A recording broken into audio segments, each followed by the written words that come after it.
The views and opinions expressed on this program are those of the expresser, and do not necessarily represent those of the owner, management, or anyone else. This program is meant for mature listeners, and some of the language and topics may not be suitable for younger or sensitive individuals. If you are easily offended, or have a delicate constitution, you may want to turn the program off now. The program uses facts, fiction, sarcasm, and parody, and any references to specific individuals that may or may not have done something, is based on something found on the internet. Use discretion when listening, and always feel free to double-check our information if you want.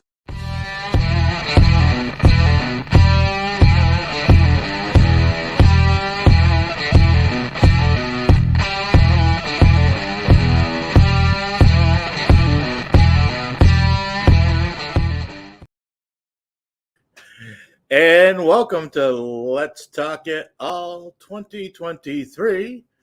I'm Anvil. And I'm Jeff. And we're here to talk about it, well, at all. Yes, we are. If we got our glasses on to read stuff and things.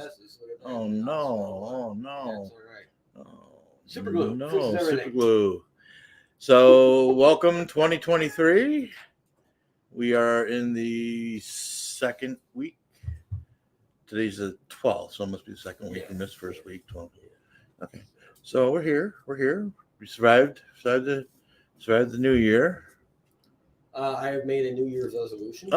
Yes, there will be no more political predictions by me. I was wrong, and more wrong. So About what it is. About the Biden thing? Well, I said Biden would resign by the end of this. Yeah, he did. Yeah, he did. I said that China would invade Taiwan by now, or try to. That didn't happen. So I was definitely wrong in two major things that I predicted. So that's it. No predictions. But can't make any more predictions. I want to say something I can't. So all right. Well, we may discuss it, but we won't call it a prediction. That's right. So with the documents coming out now. Yeah. They're turning into a big deal. It's getting bigger and bigger by the day. So I wouldn't be surprised if he is. Yeah, they're working towards it. Yeah, they're working towards it. The new Congress, new House is in place, barely, but they're in place. But he hasn't really said he's running, but he hasn't said he's not running either. He's been very wishy-washy on that. And I think the Democrats are extremely nervous about that. And with that said, again, it's not a prediction. I think with all the stuff coming out, they will use that as a ploy to force him behind closed doors to step down, and he'll claim it's due to health reasons. That's what I think will happen. Yeah, health reasons. Okay. Cold. Yeah. It's not a prediction. So yeah, I mean, they found a box in his political think tank at Penn U. Been in his garage. Well, that was the first one. And then today I'm hearing they found a box or boxes in his garage next to an old Corvette. Right, that his son had access to. Yeah. So I'm a little more concerned about that one, although they say the Penn U one was funded by the Chinese, an anonymous Chinese donor that donated $57 million to Pennsylvania University. So, but that's nothing big because Chinese donors donate to all the big universities. Harvard, they're owned by Communist Party. But so there's that, and then we didn't jump on last week, which is just as well because the shit show that was going on in the House of Representatives. But that's how it's supposed to work. Well, it is. I get that, and I get that in the grand scheme of things. Thank you for showing the American people how the sausage is made. Right.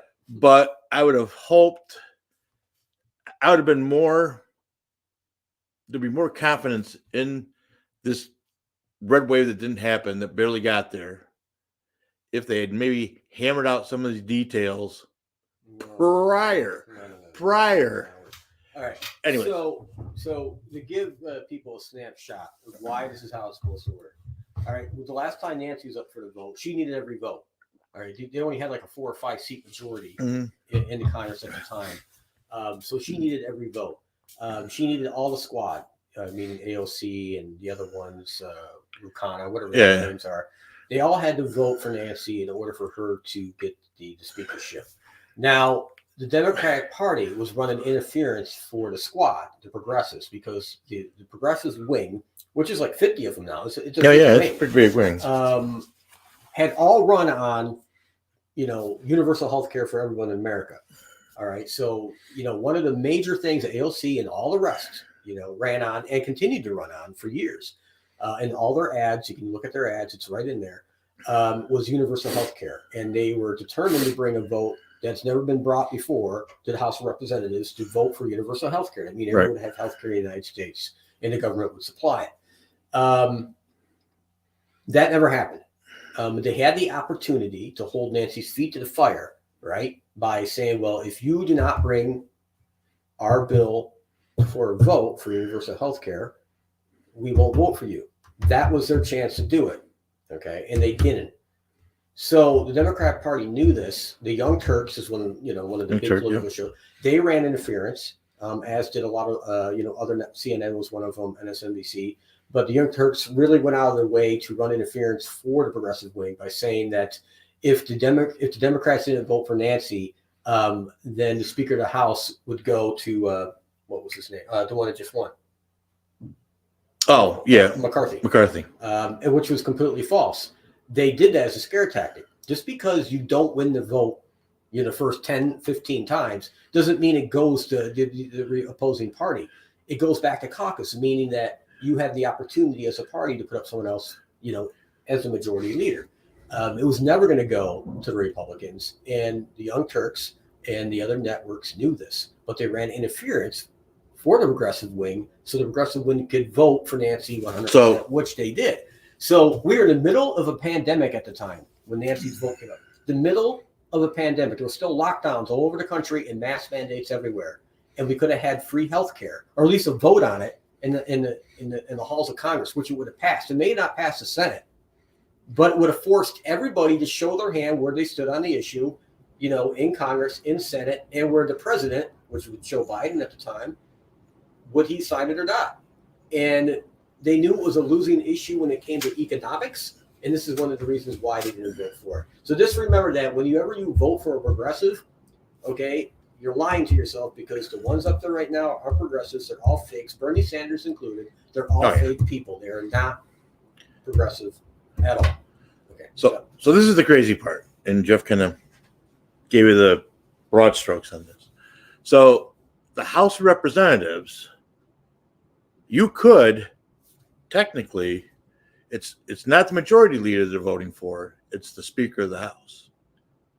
Right. So, and it was a close vote. There were the Democrats had their man they wanted, Hakeem Habib, right. Mana, whatever his name was, and it was within a dozen and a half.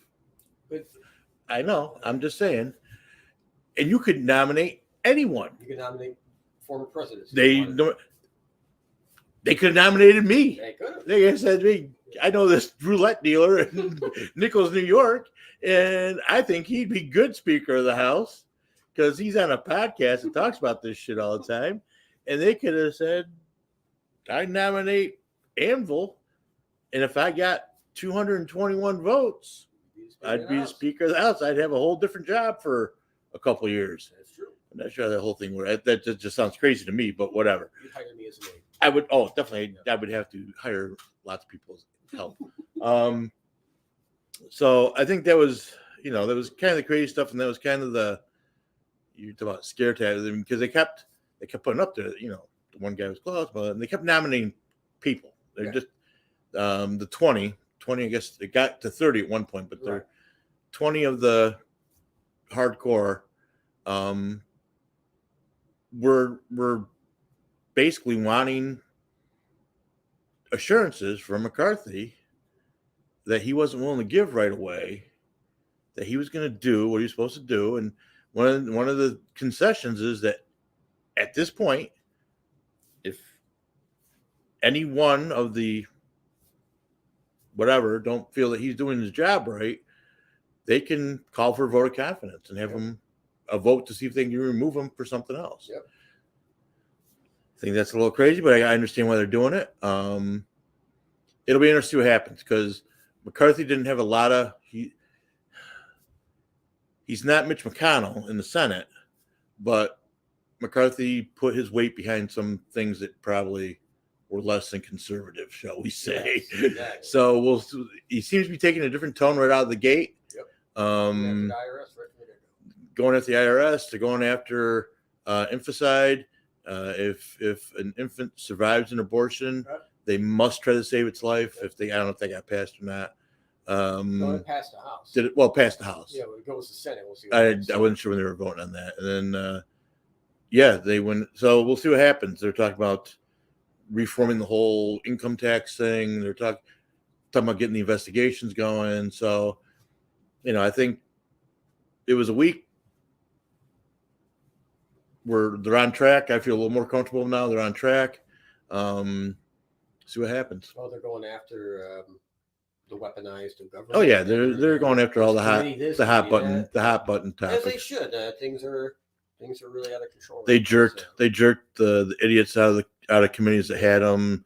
Adam Schiff and a couple of the squad members that had committees, they got pulled out, and people that really shouldn't be on national security and shit like that, and they got him out of there too. So good luck to him. I think it's a thankless job. And just be curious, see how it goes. Yep. Good luck. That sounds like good. Well, I think they're gonna try to show a dichotomy. They're gonna show that we're trying to get stuff done. We're getting stuff passed. We're putting it out there, and hopefully the big picture will show that it's the Democrats that are gumming up the works, right, and not the Republicans or conservatives. But the Senate's gonna be a whole different ball of wax. Mitch McConnell's already shown his colors, and him and Joe are out checking out bridges or highways in his home state and slapping each other and doing other things to each other. Joe eating ice cream, but whatever. I did have an event in the house, and I'm very supportive, on this show of social issues. I am not conservative when it comes to social issues. When it be social issues, gay, bi, whatever, whatever makes everyone happy, I'm cool with that. You want to get married, I don't care. Don't bother me at all. Do whatever the hell you want. Yeah. If you want to smoke marijuana on your front porch, go ahead. It's not bothering me. I just, I'm pretty open about that kind of stuff. I think we should live in a free society, and that's part of being a libertarian, the viewpoint. Right. With that said, my stove today told me that it's identifying it's a gas electric stove. Yeah, and it's telling me it's electric. It's identifying as an electric stove. So we're dealing with that in the household right now. That our gas stove thinks it's electric, but that's what we're dealing with. So. Well, that's causing a lot of brain damage. Yeah. Over the last 100 years. Yeah, I saw that yesterday. I saw that was popping up on my feeds, and the things the things going on in the right at the front of the marching band in this thing is Kathy Hochul. Yep. And she is now, in all fairness to her, when they report about it, they're saying, they make it sound like if you have a gas stove, you've got to replace it. Right. And that's doesn't seem to be the case specifically. It's all new construction after a certain date. Right. And then going forward, 2025. Going forward. So we'll see how long that lasts. By 2030, they don't want any more gas stoves or gas furnaces sold in New York State. Right. So I know what I'm doing. I'm buying a brand new gas stove soon, and I'm putting it in the box over in the corner. And the furnace is only $900. I'm getting the exact furnace I have now. Buying a spare. Well, I got an easy swap. I'm just two gas lines and an electric line. And I just got to hope at some point. I know it'll be 6 years from now, but we get someone that's more intelligent. Not intelligent, like streetwise. Like they could be the biggest retard out there, but if they've got street and common sense, well, I'd almost rather see that in there.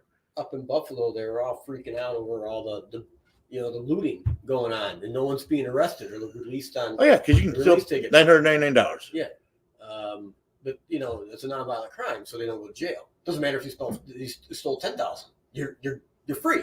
Yeah. You go on an appearance ticket. You're free. They take you to the station. They book you. They give you an appearance ticket. Come back to court and release the same day.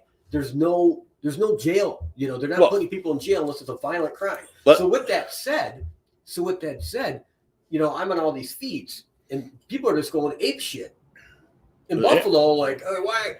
I can't believe this is happening. And that's a big Democratic, city. They vote Democrat, and I'm on these feeds going, well, and they're like, what do you mean? And then they don't realize it was the Democratic Party to put this shit into motion in New York State. They don't. I mean, like, I know. In their eyes, and they're like, I didn't know that. I mean, people are actually not. They're not mad at me. They can't believe that the party they kept voting for are the ones who were responsible for this fucking disaster of a bail law. That's just not. That's not just. That's just not New York. It's all over. Illinois. I think Illinois. The states that started it. Right. Illinois just enacted it. I think some of the Midwestern states have enacted it. If it's less than $1,000, they don't even bother. Nope. It's not even give them an appearance ticket. Just give them a bag and hold the door for them. Good job. There's video of an Apple store just being ransacked by multiple people, so no one had more than $1,000 worth of merchandise. Yeah. But employees didn't get out. I'd be shooting a motherfucker at some point. just saying. What's sad about it, I get where you're coming from, but the court be looking at you shot people over apples. What the fuck's wrong with you? I mean, like, you see what I'm saying? I mean, this is the dilemma because we all pay for that theft. Yeah. Because the price of stuff goes up, or we can't get it, or they're stealing from me. They're stealing from me. And what's next? Okay. When the Black Lives Matter horse shit started, and that's what it was. That whole organization's a big thieving organization. We know that now. IRS is after the left and the right. The people responsible are all lawyered up. They have these $1 million homes. Oh yeah, fucking disaster. But I was arguing people online. So you're saying you'd shoot me if I broke in your house, took your stuff. Your stuff's more important in my life. And I go, yeah, because I don't know if you're going to threaten my family out. He goes, well, I wouldn't. I go, it doesn't matter. I don't know what your intent is. You will be shot and you will die. I mean, or if you die, maybe you reverse that is you will be shot. Yeah, that's all there is to it. To reverse that is my house. My stuff's more important than your life. Protect my family. I'm not worried about my stuff. I'm not protecting my stuff. I'm protecting my family. You will be shot. No. I will shoot you. See, and I see what you're saying, but it's my stuff. I worked for it. I paid for it. I got it. And if your life is so inconsequential to you that you'll risk it for my 5-year-old TV it's there or anything in my house, you know what? I can't help you for your bad decisions. That's right. I can't be held accountable for your bad decisions. If I'm out and about and you feel you want to steal my car and you get capped, I don't know what to tell you. Exactly. I get it. It's a car. It could be replaced, but you know what? I shouldn't be the one to have to do that. The fact that you can say, well, you can take. No, I can't. I live paycheck to paycheck. I work hard for the things I have. Nothing's given to me at this point. I'll tell you.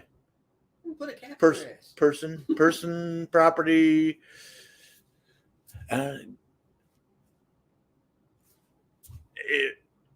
If I go up to a drug dealer and want to take his drugs, why can't I? That's right. Why can't I? That's right. He's probably not going to be happy. He's probably going to try to kill me because I'm taking the drugs. His drugs are more important. What's fair? What's fair? Goose and the gander. So, anyways, yeah, it's just nothing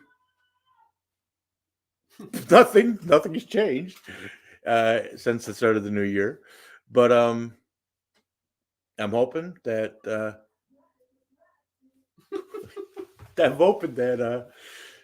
something will. I think I'm just hoping because we're hearing more of crazy shenanigans.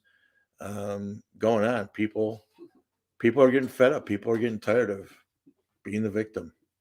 Yes, Don't be a victim. I don't want to be a I victim. don't want to be a victim. I don't want to be a either. victim. I'm not gonna be a victim. I'm not a quitter. I'm not gonna be a victim. You want to roll the dice? It's called snake eyes, baby.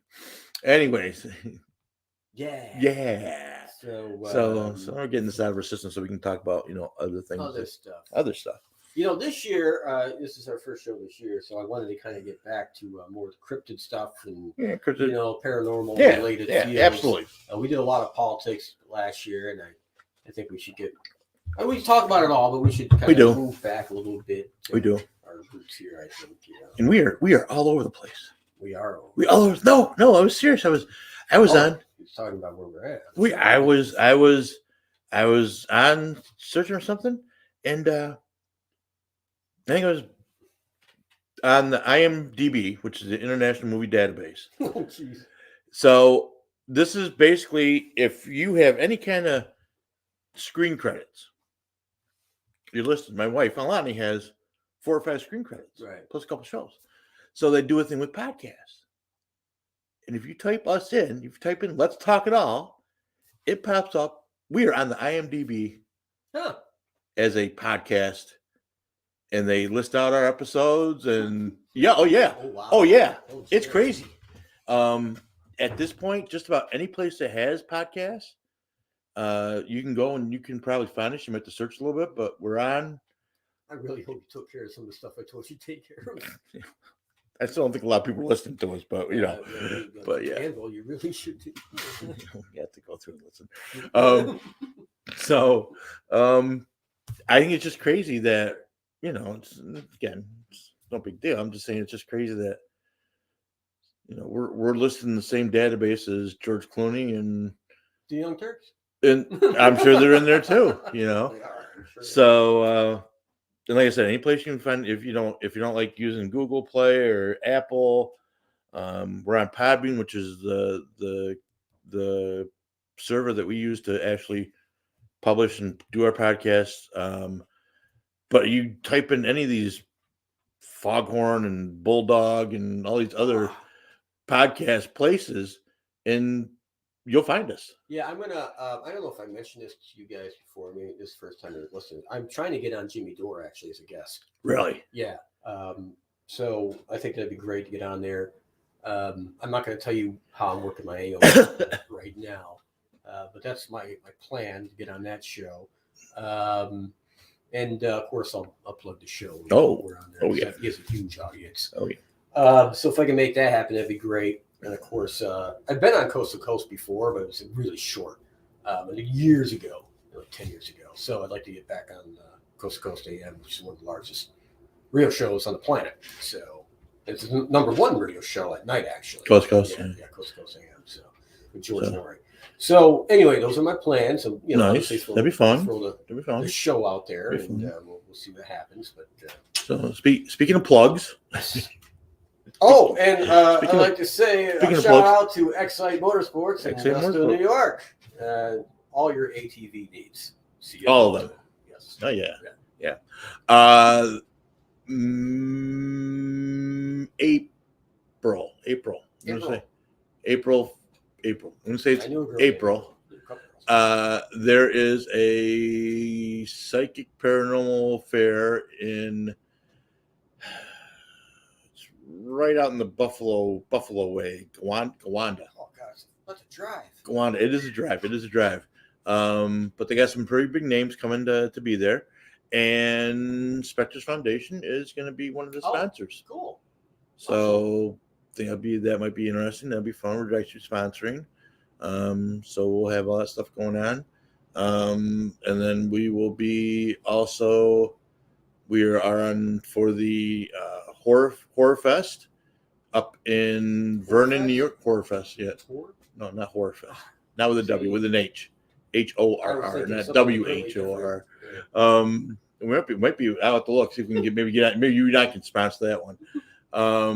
In August and up in Vernon Downs, they'll be having that. And we're not sponsoring, but we're going to be there for the weekend. And it was a fun time this past year when we were up there. And it was actually a present from our middle stepson, my middle stepson, Lonnie's son. He was with us last year when he went. He helped us out, and he's kind of likes to write, and he likes the horror movies, things like that. And he's actually going to pay for the whole event for us this year because he wants to go again. So it was a nice present for Christmas. Nice present. And then I think we're going to be a couple more events, but Alani's got some evening and messages that we're trying to plan. Yep. So we're going to be a little more active. Those are very popular things. You have the smaller group. Smaller group. That's really the way to go, I think. A smaller group. Yeah. We just need to try to prod the landlord to do some minor tweaks in the building. Not to where we're doing it, but you know, they got some ceiling issues. But anyways. So first one's gonna be this month, and then that sold out almost immediately. It was like we only had half the number of tickets to sell what we normally would. But we're gonna set another date in February, and they are fun because you get to go and you kind of get to hang out with people, and it's not as in theory, it's not as in depth, but let me tell you, Alani gets going, and she can pack a lot of shit in the 8 to 10 minutes that she has to talk to someone, and she tries really hard to make sure everyone gets a read. Yeah, I know I will be going to the February one. You know, I'm not buying a shitload of tickets like at this time for everybody else. This was my present to other people. I felt they could use it and need it. Nice, but I'll treat myself in February. So you know, we're jumping into 2023. We got an event in February where we're going to some theater house in PA. I think in Towanda, PA. That's supposedly haunted, and we're going to be doing an evening ghost hunt there with a group of paranormal folk from down that way. That Alani met online and seemed interested, and they were talking about doing this, and I said, "Oh yeah, it'd be fun." So it's kind of fun because I know up until now, Alani's been kind of iffy about doing the investigation. She's been kind of pulling back from that. You gotta be careful with that online. So I met people online before, and they weren't. No, this is legit. I'm just saying, do your research. Just let me finish. You know, like 10 years ago, actually before I met Heather, it was probably 12 years ago, 13 years ago, whatever it is now. I was online, and I met this girl online, and all of a sudden, hunky dory. Oh, I know. I went down, and she had a nice place, and things got kinky, and I agreed to being tied to the bed. And anyway, long story short, I lost my wallet that day. And your virginity. Oh, yeah. Anyway, joking. He lost that. I got that from a Seinfeld. He lost that a long time ago. George meets the woman. That was hilarious.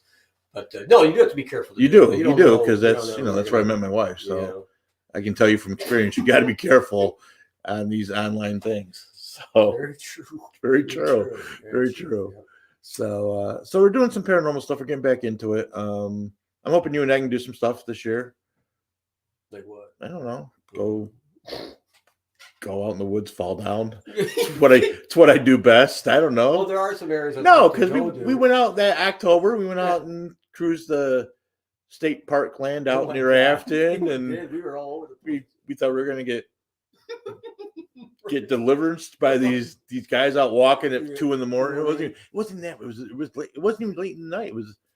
It was dark as hell, but it was only like 8 o'clock. But it was like pitch black. We thought it was like midnight. Yeah, we were out in the middle of nowhere. So that was kind of fun. I got some good videos of that. That's on our YouTube. That's on our YouTube and Rumble site. Yeah. Overnight stuff. It's a little dicey because I fall down and hurt myself, and it's never good. But never good. At least we won't get stuck this time. We will not because you got La Machine. Yeah, I learned my lesson. The Bigfoot expeditions need serious vehicles, so Jeff purchased a Hummer. So if you're curious about it, please, for the love of God, go to our YouTube or Rumble site. You can go on our website, www.letstalkitall.com. Go to media, and you can pull up these videos that I made that chronicled our adventures. Yeah. Actually, I took Connor out not last weekend, the weekend before, on a Sasquatch search. Yeah. We went out to where one mountain over from where we were when we had our incident. And okay. And I took him out there, and it was all snow still out there on the mountain. It was ice. I got it on video. My car dash cam has it all in my Hummer. But we went up some pretty scary areas. Nice. We had a 4-wheel drive, low lock differentials. Everything was locked on, and we got out there pretty deep, and we found what we thought were possible 2 tracks. They took some pictures. They measured 18 inches in length. I don't remember the width. 7 or 8 inches. I don't remember now the width, but it was about 18 and a half inches was the length of the tracks. And we found a ton of bear tracks, which is odd this time of year, and a ton of bear poop, which is really odd this time of year too. Usually they're in hibernation. So that was a little bit odd to find all that. But it was a good adventure. What are we doing this year? Yeah, it was just 2 weekends ago. Not last weekend, the weekend before. See, I got to think the way the weather's been, it's got to screw up a bear. Yeah. Because it got warm. We had a whole week of 50-degree weather. Yeah. But where we were, it was still cold. I mean, it was I don't know. I just think it. But very much climate change. That's probably results of climate change. Yeah.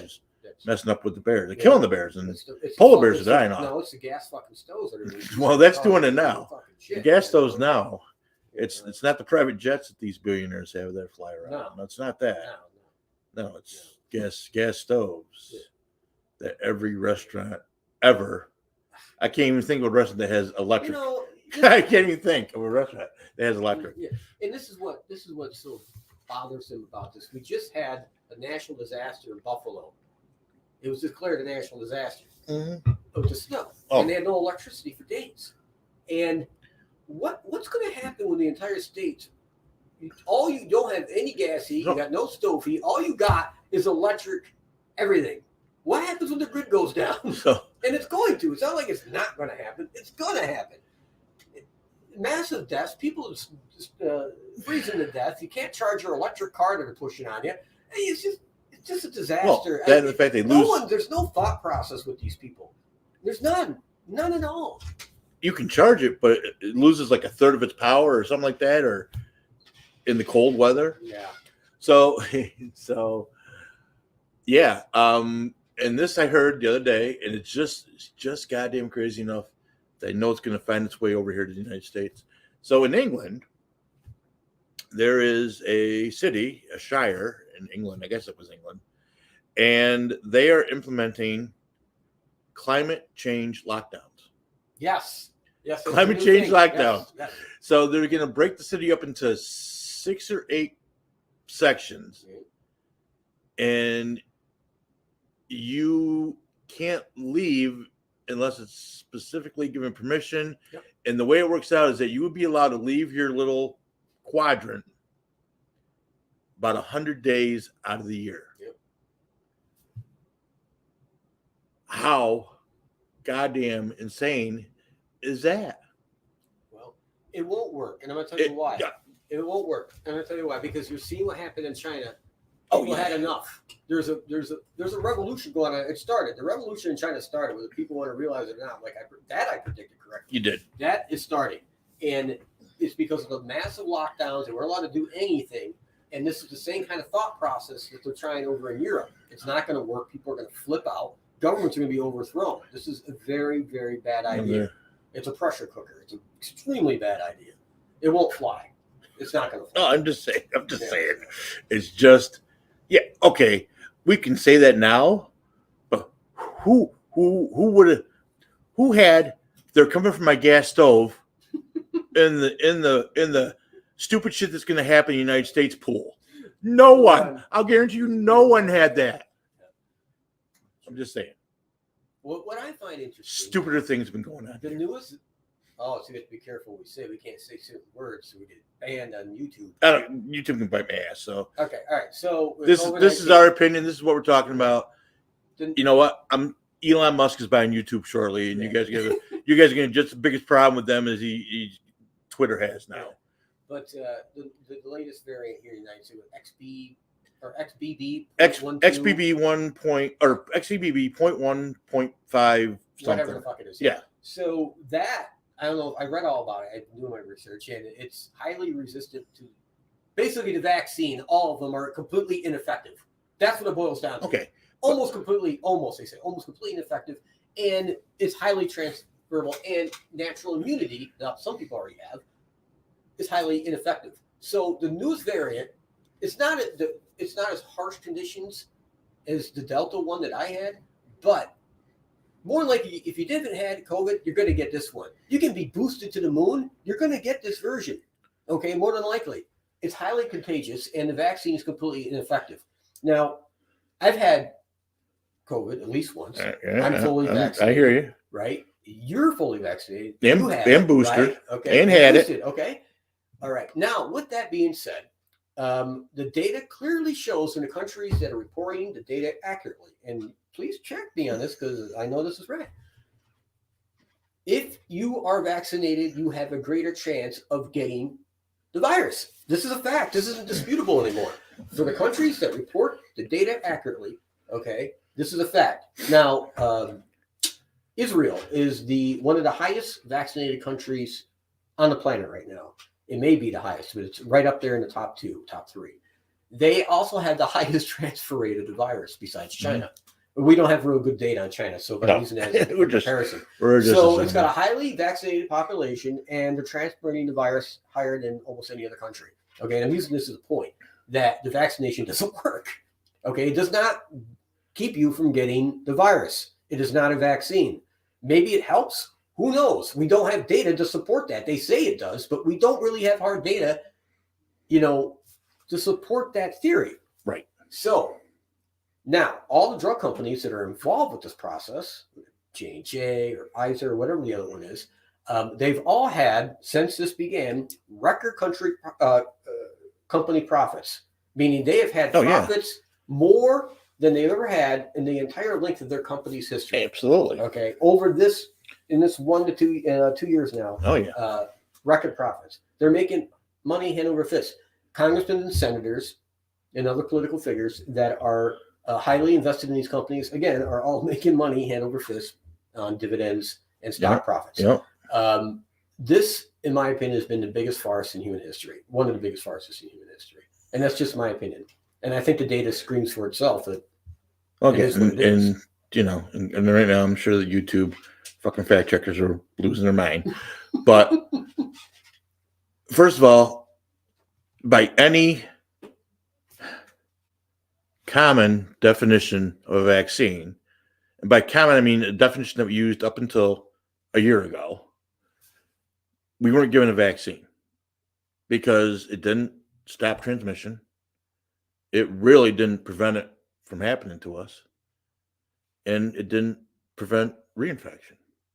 Absolutely. It might, closest thing might be is a therapeutic, because I think it may have helped if you got the virus. I think it may have helped minimize the symptoms. I think that's bullshit. I'm going to tell you why. Okay. This is my opinion based on my personal experience. So in this household, there are two adults. Okay.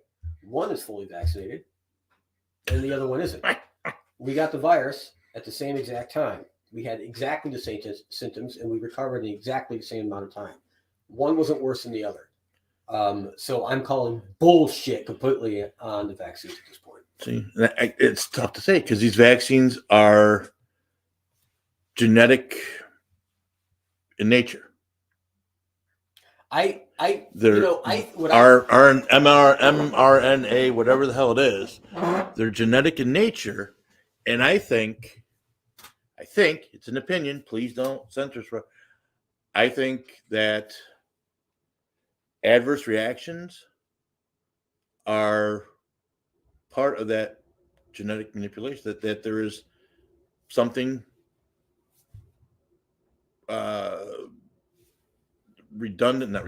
recessive, or a hidden gene that there's just too much weird shit going on.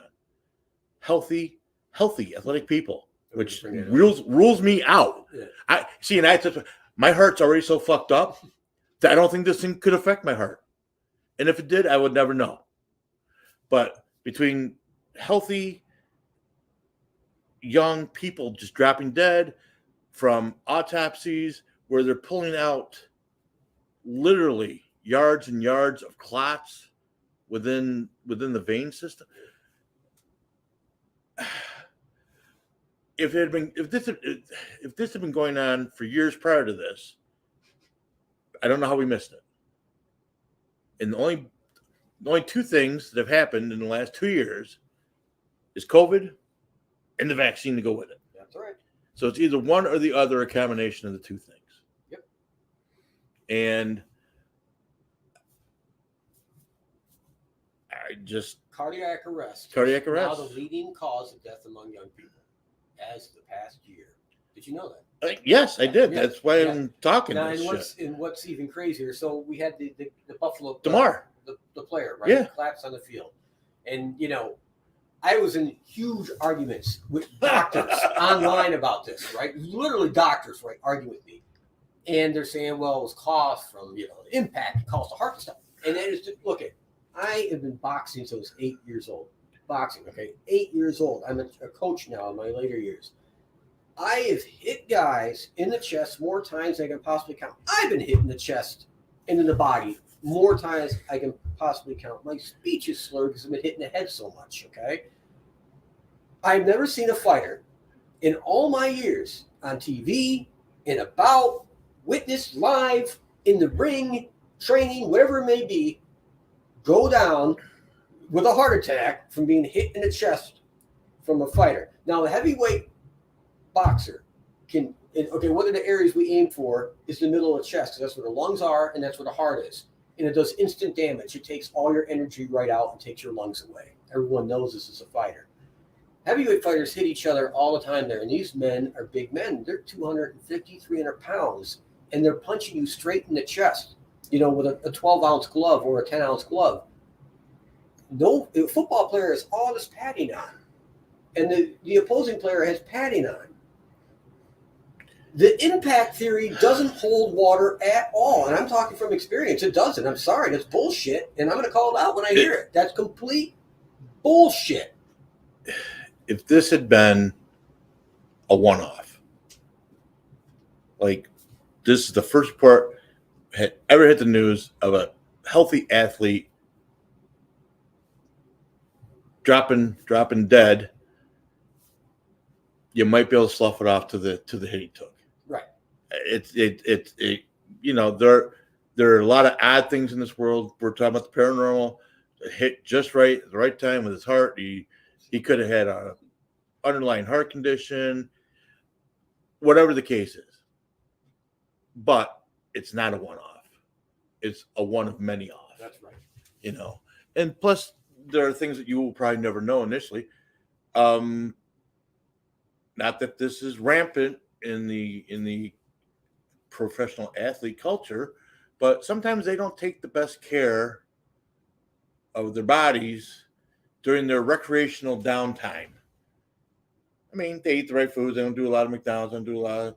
But sometimes, they might recreate to excess. Very true. Whatever that recreating might be. We don't know. We don't know. We don't know that part of it. And no one's probably going to have, except me, to ask the question, recreational drugs, a lot of alcohol use, Well, I can't remember, what the rotation period is for active NFL players, but they are drug tested. I'm sure they are. No, especially for steroids. That's a very big deal. At least they claim it is. So maybe it isn't, but they claim the only league that really gets away. Oh, wait, let me stop myself. I don't know this for a fact. The only league that doesn't seem to have a real good, strong. Opinion alert. Yeah, doesn't have in my opinion, a real strong steroid testing is professional hockey. That's why I hate the sport so much, actually. The fake fighting on the ice, they look like fucking little girls out there. But they don't have a very good steroid, testing program. Where boxing does, baseball has very strict standards. Track and field, very strict standards. So there's certain sports that really take it very, very serious.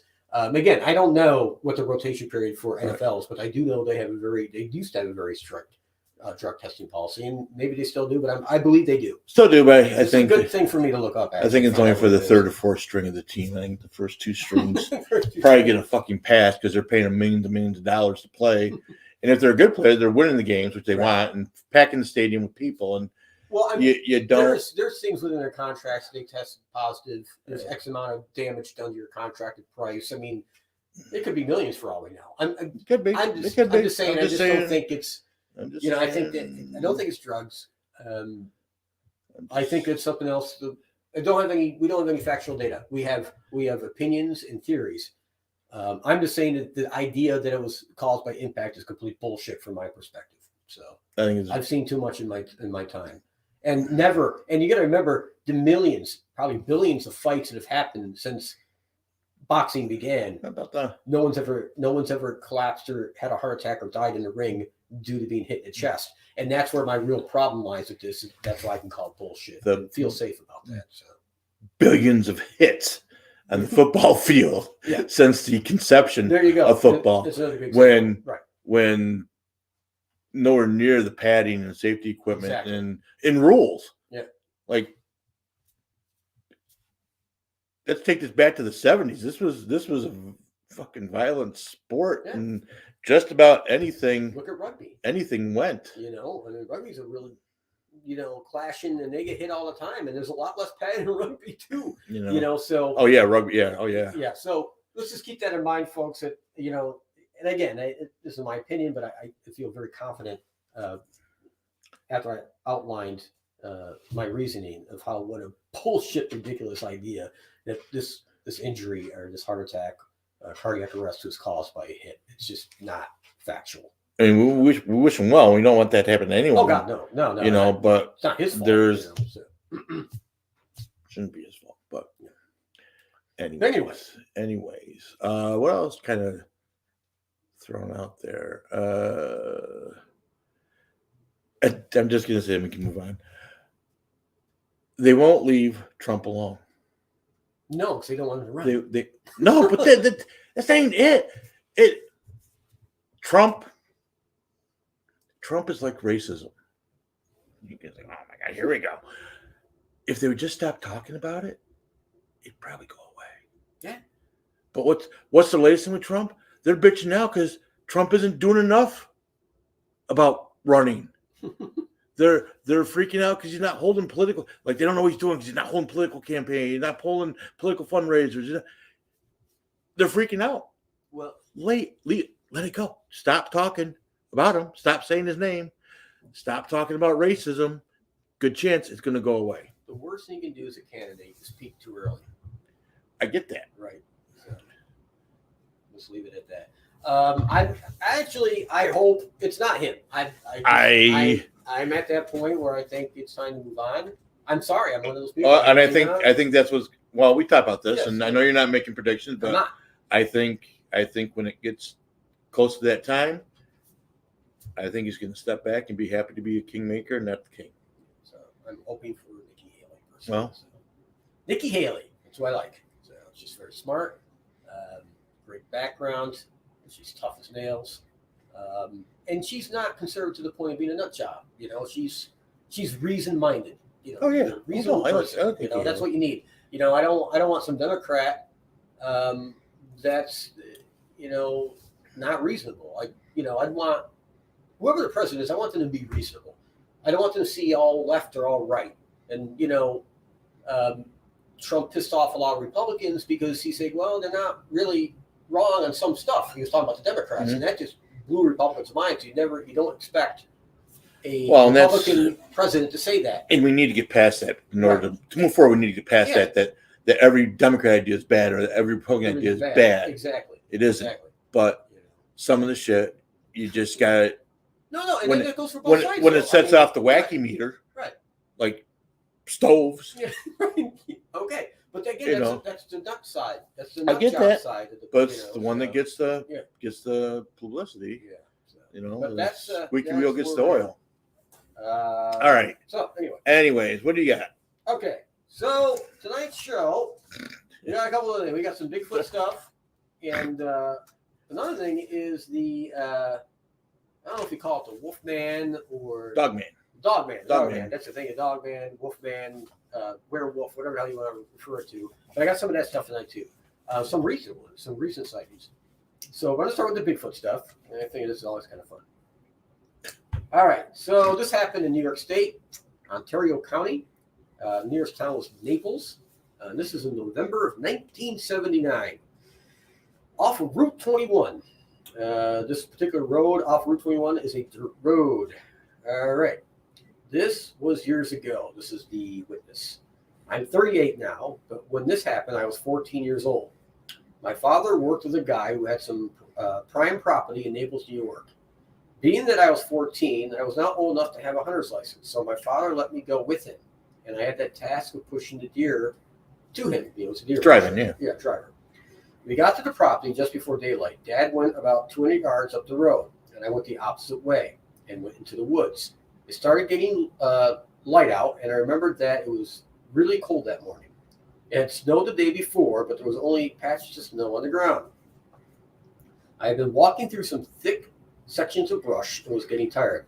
I was walking in a shallow gully with about a 20-foot ridge on both sides of me. I walked up the ridge to my left. There was a large tree laying down, so I sat down with my back against it. I could see pretty clear the whole area. I guess I dozed off a bit. I woke up hearing what sounded like a large branch had snapped. Improbed. Yeah. I looked up to my right and then to my left. But as I looked to my left, panning the view, I saw something on the opposite ridge across from me. There was this large, dark figure standing there, turned my way. And it had heavy fur like hair all over. I couldn't make out the face because it had long, tangled hair hanging down. But this figure was maybe 30 feet away, give or take. Being as cold as it was, I remember it breathing through the air in front of its face, and that really creeped me out. You can see the fog, from the breath. I sat there up against a tree with my heart racing out of my chest, too afraid to move. This went on for a few minutes. It felt like a lifetime. Then all of a sudden, it took one step towards me, I think with its left leg. That's when I jumped up, turned, and ran as fast as I could in the opposite direction. I remember I had to run into the high fence line. I had run into a high fence line that morning. That took me some time to scale. Well, I jumped through this area off the fence from total terror of what may be chasing me. I managed to get to the road and ran full sprint to the car, which was a ways down the road. The car was locked, of course. That's when I looked around, but nothing was after me, thank God. I waited about 2 hours and finally saw my dad walking down the road. He was pretty upset with me for leaving the woods as early as I had. When I told him what happened and what I saw, he didn't, and he didn't believe any of it. He figured I just was cold and tired and making shit up. I've never heard of Bigfoot when I was 14. I didn't know what such a thing was. I know for a fact that it wasn't a bear. This figure was dark brown, but lighter colored around its shoulders and thighs. Its arms were, I thought, too long for its body. I figured at least between 7 to 9 feet tall, and it had to weigh at least 400 to 500 pounds, if not more. So that was our first interesting story from 1979. The man is now 38 years old. Okay. This happened in New York State. Next one. This is in Erie County, Pennsylvania, New York. Pennsylvania. Location details. Archon clearance area, a few miles off of Route 93. Me, not giving his name, and my girlfriend at the time were riding her father's four-wheeler through a forest near Leisurewood. I wonder why it's called Leisurewood. Yeah. Which is a campground in western New York. In the past, younger children and adolescents, not excluding myself, have felt a menacing presence in the forest around Leisurewood, especially at night. But always dismiss this as just the creeps or something of the sort. But after what I saw, I'm convinced that something odd lives there, or at least was passing through. While riding our four-wheeler near some abandoned railroad tracks, I saw a flash of black cut into the woods, estimated to 6.5 to 7.5 feet. But I just dismissed it as a figment of my imagination. It was approaching 9:30 and getting dark. We headed home, which involved going through the forest off normal trails. As we were riding, over the motor, I heard a high-pitched whistling and rustling not far behind us. We had to ride slow because we weren't on real trails. And when I looked back, I had the impression that a large black bulk was chasing us. Then a truly terrifying part occurred. It looked upon us with two yellow glowing eyes running at us. Needless to say, we punched the little four-wheeler and hauled her ass home.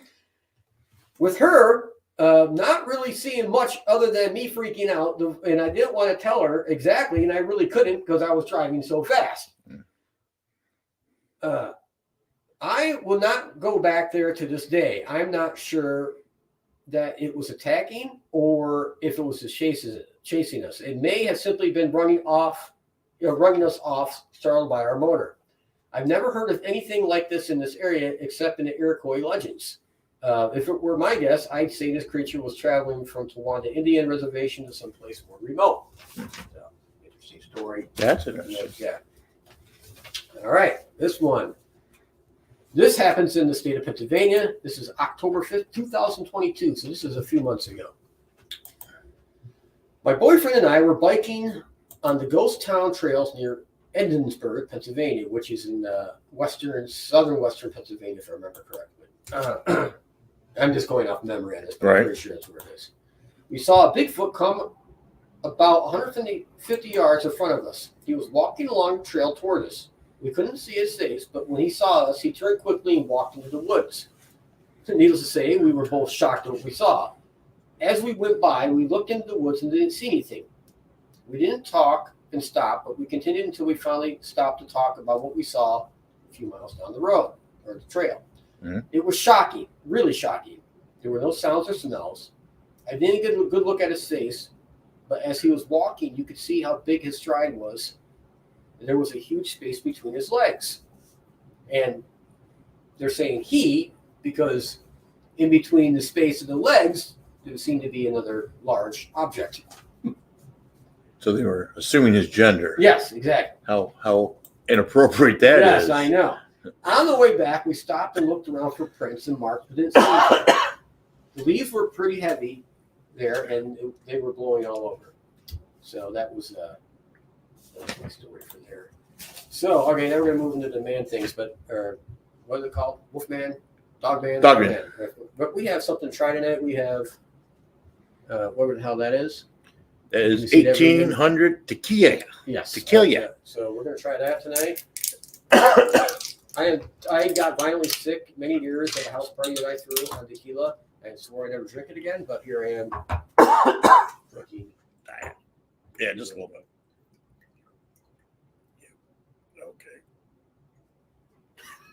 You all right? Yeah, because this is going to help. Yeah, this is going to make you all better. Yeah. All right, so here's the swimming with Mulligan. Women. Congressman. All right. What's her name? Donald Carr. That one. Oh. Or is it? Oh, not bad. It's actually not bad. I thought tequila was worse. I don't usually This is actually quite smooth. This is not bad at all. This is not like that Mexican shit I got violently sick of. Whoa.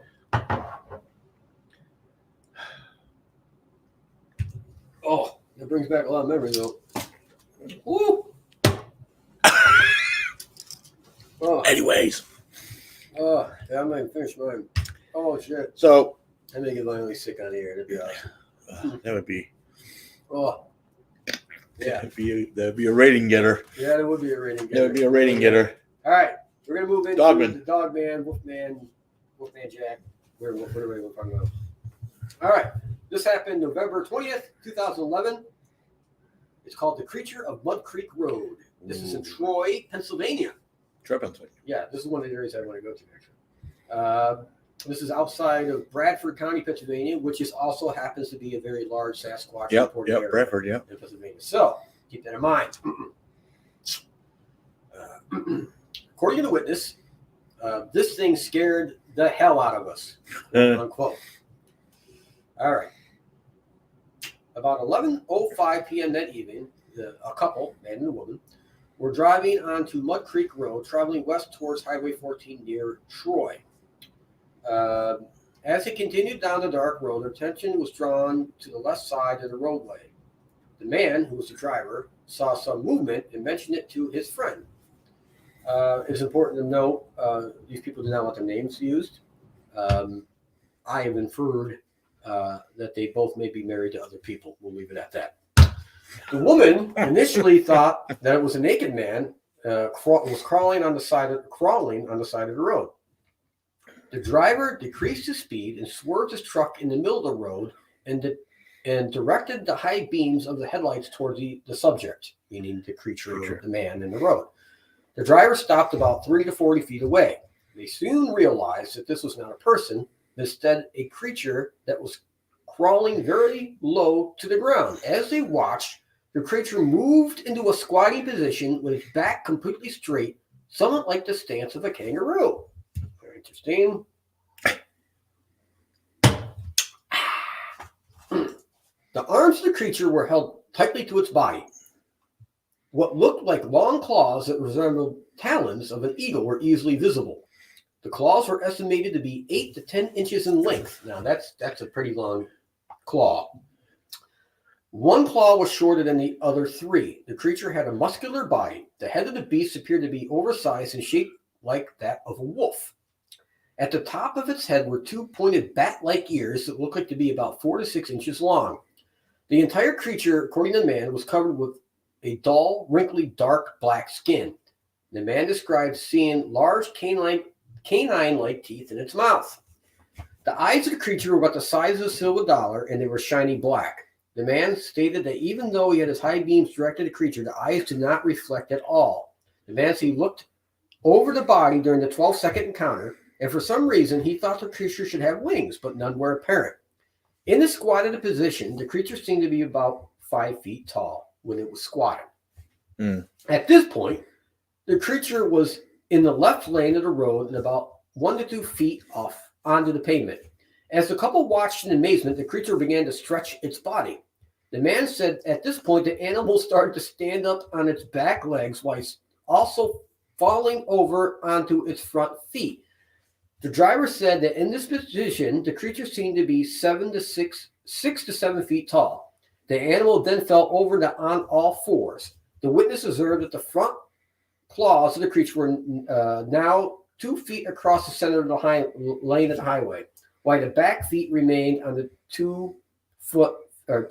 1 to 2 feet from the edge of the road. I'm not sure if that made a lot of sense, but he's stretching it out. Yeah, that's why.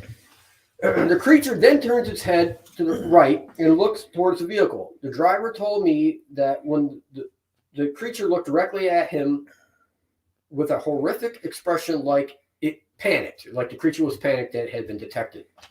The drivers said the creature took a deep breath. He had the feeling the creature didn't realize that it was being observed until it realized it was being observed and was caught like it was doing something, like, oh shit. Once it realized it was being observed, it leaned back slightly and then reached forward with its claws. The creature took one tremendous leap and cleared the 7-foot embankment and moved out of sight into the wooded area. The man estimated the leap was about 40 feet long. The leap was 40 feet long. As it was in the process of leaping, it was perfectly straight and held its front claws forward. The legs, as it was leaping, were only slightly larger than broomsticks, or about the size of a walking cane, and were very, very long. Then, just a second after the creature was gone from sight, something else odd occurred. A large bird, possibly an owl, suddenly rushed at the passenger side window, almost hitting the glass, then took off and did not return. It happened so fast, they were unsure if it was an owl or not. The witness indicated the creature appeared to be changing its form. The driver said its shape was like something when it was squatted.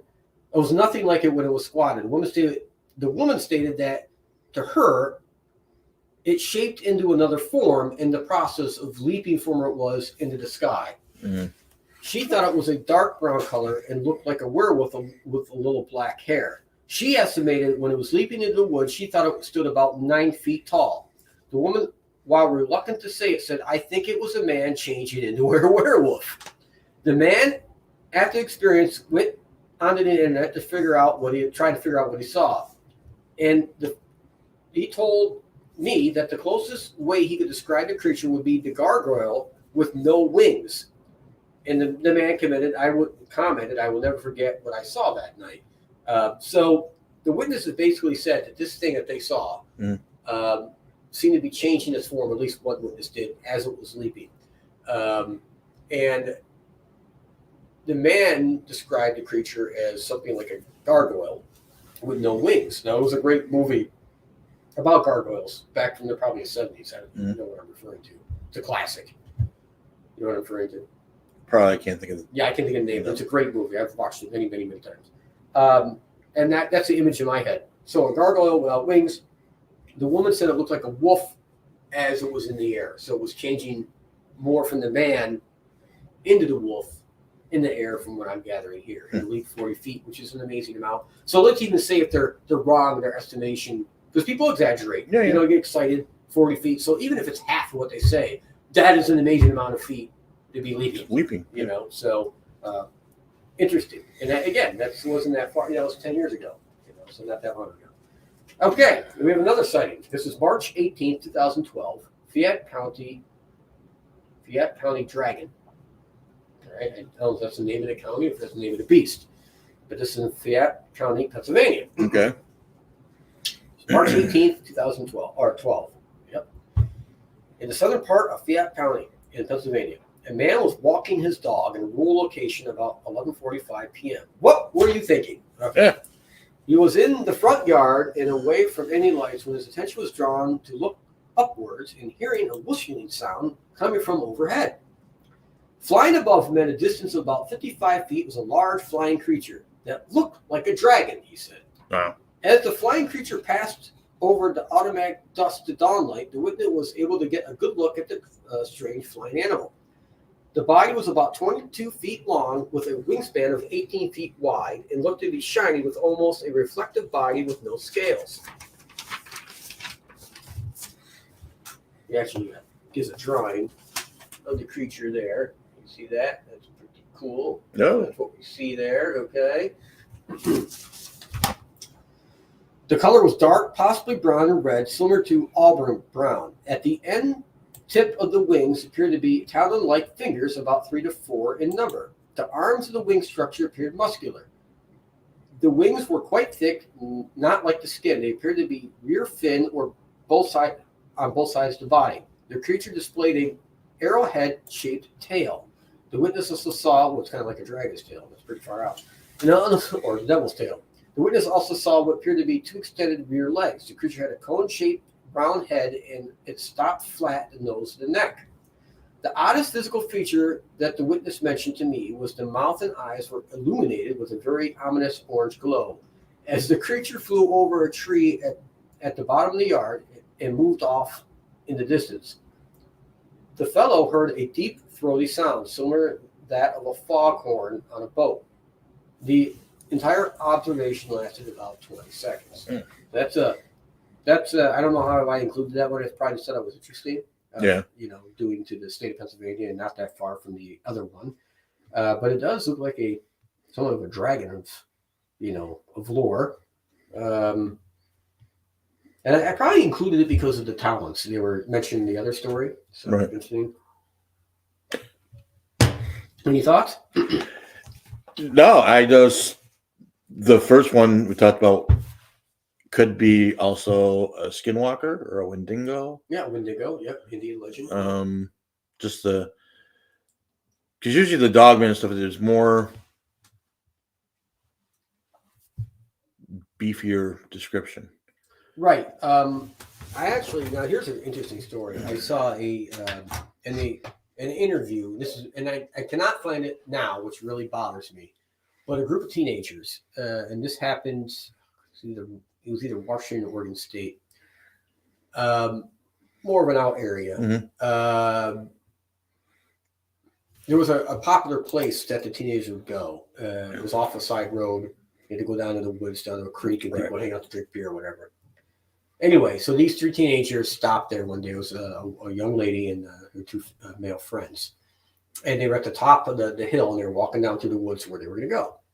And they all suddenly stopped because they could see down at the creek, where they would normally go, there were creatures. There was like 5 of these things, and they didn't know what the hell they were looking at. They thought maybe at first they were bears.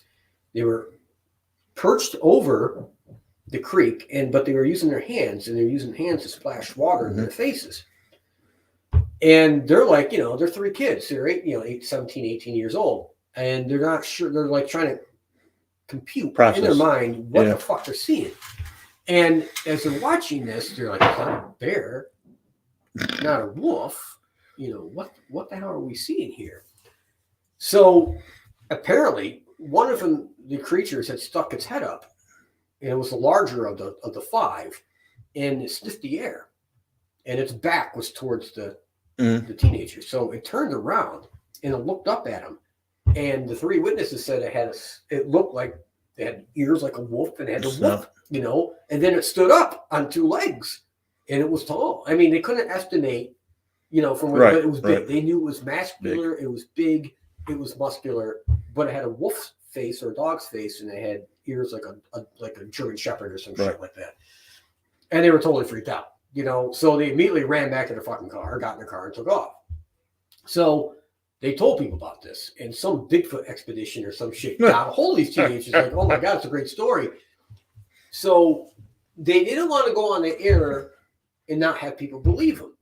So they agreed to take a polygraph test. Mm-hmm. And here's the scary part. They all passed.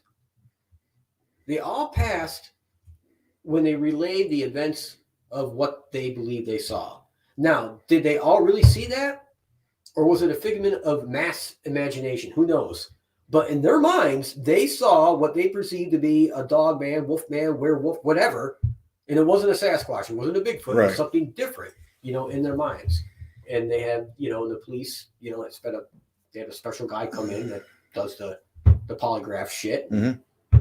You know, trained guy who's been doing it for 15 years or whatever. And they all passed with flying colors. I just thought that was a very interesting story.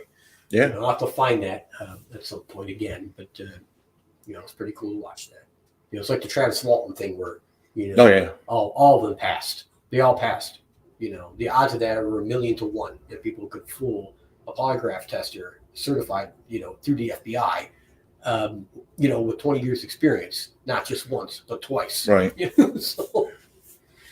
Well, again, if you've convinced yourself of what you saw, right, you're not just making up a story right on the spot, or you're convinced that's what you saw, then you know, it's going to show that that's what you believe. Right. And there was another story they involved with this, and they showed the difference between someone who's lying. There was a guy who claimed, and he went, you know, people made fun of him in the town. He's from a small town. He was a bear hunter. And he said he shot a Bigfoot. And this is, you know, this is a part of the program. He shot a Bigfoot. He wasn't backing down. Shot a Bigfoot. Oh, yeah. No, I'm making shit up. He shot a Bigfoot. And he had the blood on his shoes to prove it, you know, his boots. You know, he followed the trail and shot him at the blood. And anyway, long story short. So they pushed him because he was telling the story. Like, hey, we just had the kids do it. Will you take? He was kind of hesitant at first, but he agreed to take it. Yeah. Guess who failed? The Bigfoot hunter. Yeah, the Bigfoot hunter. He failed. He did not shoot a Bigfoot. And he started crying. He actually started crying when they told him the test results because he knew that. Right. He's fucked. He can't go back to that. That's just how he grew up. He can't go back there now. He's fucked. He's on Murray. You know, but it shows you. It does tell the truth. You know, people are gonna. You know, unless you're a psychopath. You know. So, interesting story. Okay, what else we got here? Okay, we have another one actually. This is April 23rd, 2012. Again, all in the same time frame here. Creature with glowing amber eyes flies away. Washington County, Pennsylvania. Yeah. It was between 12:30 and 1 a.m. on the morning of April 23rd, 2012, when a man heard an odd animal sound coming from outside. The sound was a level growl or a screeching sound that he listened to for about 5 minutes. The sound seemed as though it was just outside the window. The witness, intrigued by the odd noise, awakened his wife. Yo, bitch, wake up! Yeah. To see if she could recognize what type of animal it might originate from. I made the bitch joke. I'm just kidding. He did not say that. Although, to be honest, why wouldn't she wake up? If it was that loud of a noise. Well, some people sleep sounder than others. That's true. Like I can sleep through just about anything. You know, Mishka woke me up this morning. She's down in her cage. I can't. The other two dogs sleep out in her cage. Right. Her, I put in the big cage at night because she has a habit of waking me up at 3:33. You know, yeah, that's what I like. Knocking open the door and getting up on the bed and say, "Hey, I want to play." So she sleeps in the big ass dog cage. Well, last night she woke me at 4 a.m. because she was crying, and I thought she had a little out. Yeah. So, anyway, sad. So sounds wake me up. Yes. I am not a light sleeper. I wake up quite easy. Okay, anyway. When his wife got up and they both heard the sound, she looked out the window across the road to a creek about 15 to 20 feet away. She then noticed what she thought was a deer standing up in the middle of the creek. Her husband questioned why there would be a deer standing in Middle of the creek. In the creek. Got it right. Hey. You are a psychic, sir. And why it may be making such a strange noise. He then looked out the window and saw an undetermined creature, dark brown in color, about the size of a deer. It could have been actually larger than a deer if it was peering over the retaining wall. The fellow said when it turned its head, it appeared to have an elongated face, almost deer-shaped, but not as stubby, and the snout appeared to be more pointed in that shape, more pointed. What could be easily seen were two big, round, amber-colored eyes that seemed to be glowing. The man estimated they looked to be the size of golf balls. He didn't think they were reflecting as a result of some streetlights some distance away. The witness commented that the freaky part was it was staring right at their house towards them. The couple knows whatever it was, and the glowing eyes are staring directly in the direction. The man told his wife he was going out to check out what it was. Just then, something very strange occurred. Suddenly, the creature took one step and took off into the sky at a 45-degree angle and was gone. The witness stated the speed was insane. I never saw anything move that fast. He also stated he never saw a bird that big, and he saw no signs of wing flapping. No. Yeah, that's pretty far out shit. So the whole flying creature thing is not that bizarre. There's a lot more cases out west. Oh, yeah. Like these giant birded wingspan creatures, flying around. Well, people saying they're gigantic. They're absolutely, they're like the Tyrannosaurus Rex? Yeah. People say it looked like that. They've seen Rodan, or like there's like a smaller version of Rodan flying around. But how to compute in their mind what they're seeing. It's like something out of the dinosaur age. And I thought some of those images were, quite similar to that, especially the one with the wings and they look like a dragon. Again, Rodan. I mean, but there's a lot of that, surprisingly, out west. Not so much east. And the reason I actually got the East Coast ones is because there's not so much of that reported. But out west there are. Yeah, I think the East Coast, when we got the Jersey Devil. Mothman, it's the West Virginia, Ohio border. So we do have a few out here, and I think there's some offshoots of those that, you can I did a lot of research into the Jersey Devil because that's what I do. I'm a cryptid guy. I just didn't really feel that it was really accurate descriptions given a lot of times. I think it's people's imaginations on that one, getting excited. But that's, again, I could be 100% wrong, but that's just my opinion of the Jersey Devil. I think it's kind of horse shit. But I am open to having an investigation going there and Jersey Devil. Yeah, doing the whole where the forest is located. I know where it is. Not on the top of my head, but I have it written down. So maybe that'd be a good Chef and Anvil road trip to Jersey. Oh God, Jersey Devil Day. Jesus, great. We got a Hummer. Get to the chopper. Get to the Hummer. Well, that might be. Yeah, you don't hear a lot about us in New York. You hear about some of the other stuff. We got our own version of Nessie and Champ. We got the Bigfoots, big feet. And... the interesting thing about the Bigfoot in New York State, people in this area, southern New York, really, the middle of New York, don't really know New York City. They don't realize the amount of reports there are in the southern western part of New York, and especially in the northern eastern part of New York, in the Adirondacks and the Catskills. It's a much different up there. It's like, you found a track, or you heard your neighbor saw a Bigfoot or whatever. It's more of a common thing. Where down here, they're like, what are they, nuts? They don't realize the amount of sightings there are in those areas by people who live there. Well, the Adirondacks is it's not desolate by any means, but it's not really over civilized either. No, God no. like, It's gorgeous. Don't get me wrong, it's right. gorgeous. It's huge. But there's it's huge, and it's mostly woodlands. It's mostly nature at its craziest. But the Hudson Valley is another place. Yeah. Right? Hudson Oh yeah, Valley. very busy in Hudson. You know, and that'd be, you know, down toward that's down towards the city. Right. Well, Well, it's not in the city, but it's down towards the city. one of the UFO hotspots in New York, in the entire United States, is Pine Bush, New York, which I've been to. I did an investigation there with Heather. Actually, we rode the Harley all the way there. Believe it or not. Jesus. Oh, I'm not kidding. I'm making this up. Anyway, long story short, I met some incredible people. They told me incredible stories when we were there. We went to some of the hot spots. We did not jump the fence. It was getting late. We had to come home. We're going to go back someday. But there's a graveyard that's off to you can't get in there now. But I know how to get in there. You know. Anyway, it doesn't matter. But it's a hot spot for orbs and lights and shit. Yeah. Now there was a famous barber. He's dead now. And had a barber shop, and he had these great stories of this Martian that would come into the barber shop and they had these conversations. Well, here's the funny thing, but people in that area kept seeing fucking UFOs. So, and this guy had descriptions of what these people were seeing before they would come out and tell their story. You see what I'm saying? Mm-hmm. So, how did he know this? How did he know that? He was a very interesting person to talk to. And the Martian guy, he didn't look like a Martian, he looked like a human. Right.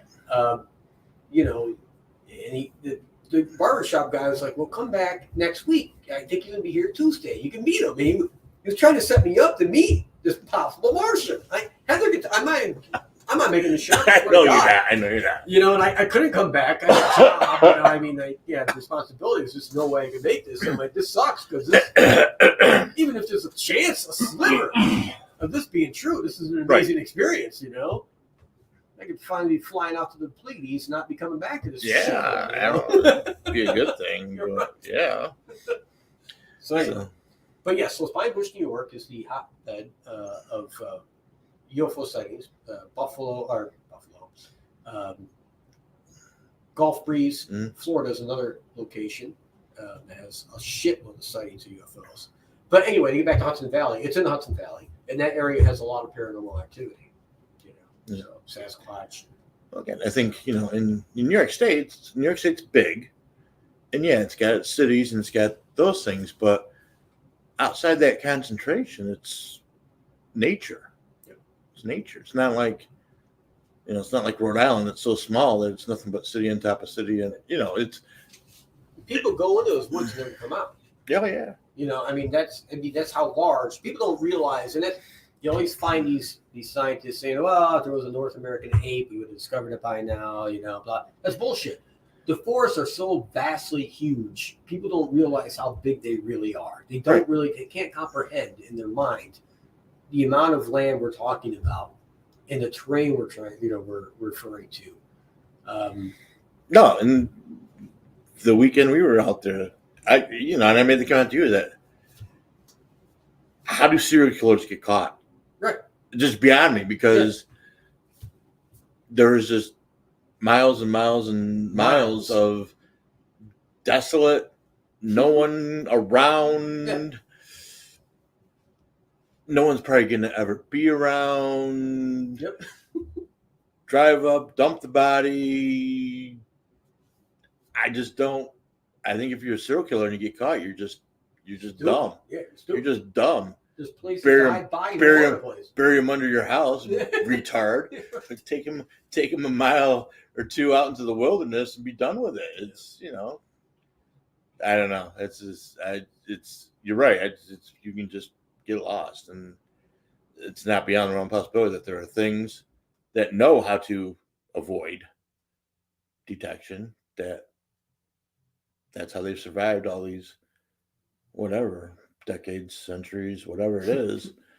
And you're not going to see them if they really don't want to be seen. You might catch a glance by accident, but well, the night that the place I took you when I was there with Steve and Will, I poked my eye out. And I had to go to the emergency room, and I was a little bullshit, but we couldn't drive out, till the next day. That was a fucked up time, but it was a really fucked up time. But they were out cold. And I was woken up around 2:33 in the morning, and I heard whistling. Something was whistling, and there was a whistle here, and there's a whistle. You hear fainter down there, another whistle behind me. It was a triangulation of whistles, and I'm in my state of extreme pain because I couldn't sleep anyway. Right. I'm like, I hear you. Holy fuck! What whistles in the woods other than humans? This is humans. So unless someone fucking bunch of assholes are out there, which there were. No, that's it. You know where we were. Oh yeah. So what else can explain that? So going off of that, I have been really thinking about how these creatures avoid detection, because we've got drones now, we've got heat sensitive, infrared shit going on with Bigfoot searchers. I mean, I've watched these guys. There's kill guys, all right. And they're scientists, but they're like, we got to kill one to prove it, and then we can protect the species. So they're hell bent. They're hell bent. And some of these guys are fucking Marines, like former Marines and shit. Yes, they're part of the team. Right. These guys aren't fucking around. I mean, they know their shit, and they're like, they were in Afghanistan. They know how to do shit, and these guys are planning and trying, and they come pretty close, apparently, according to them, a few times, to getting one of these fuckers.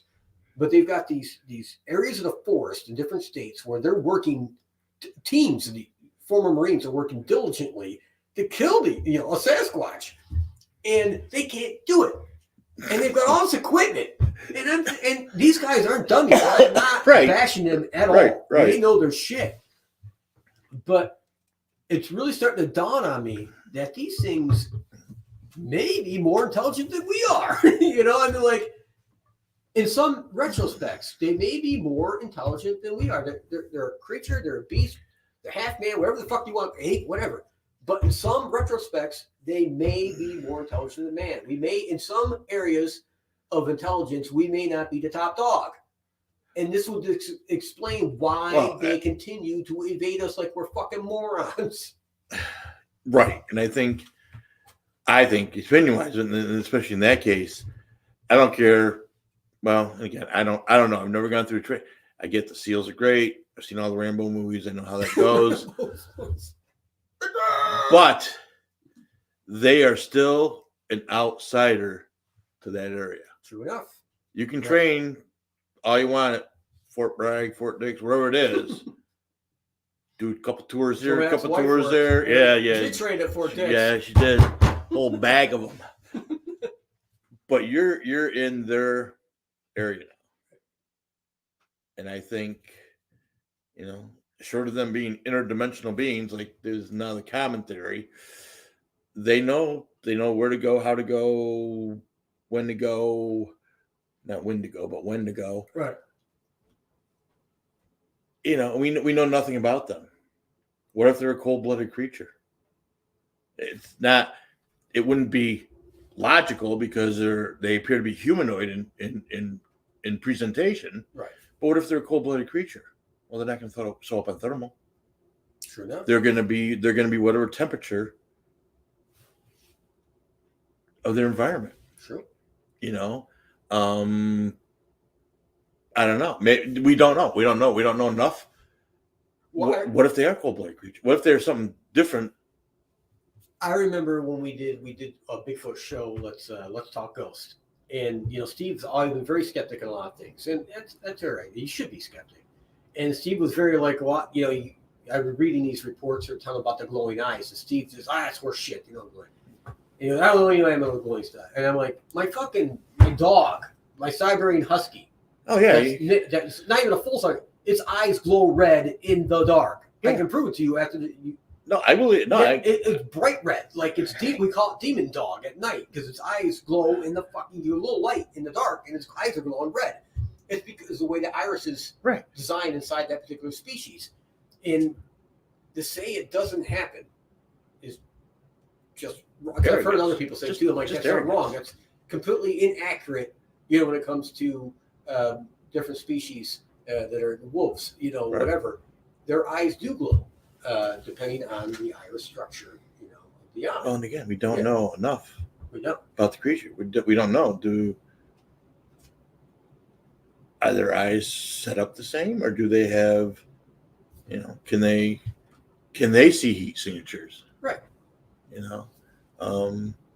don't know if anyone's even ever theorized. Maybe they are cold-blooded. Maybe they are cold-blooded. Maybe they are. You don't hear a lot about Bigfoot in the desert. No, not so much. Or warmer climates. Well, like California. I mean, they live in California. But California isn't always. Colorado. Not always hot. But Not always hot. Not but so much. They are in Texas. I got a lot of reports from Texas. Not so much Arizona that I recall. There's a lot in Texas. And I guess there's different kinds. I mean, they call it skunk ape in Florida. Yeah, Florida skunk. So there may be different, but I would think that they've adapted to their area. Right. Like you're not going to find a skunk ape hanging out in the Pacific Northwest. Like what we talked about before, there's definitely a species size difference in different parts of America. Right. The New York Bigfoot, if you will, or the Pennsylvania Bigfoot, if you will, aren't reported to be 10 to 12 feet tall.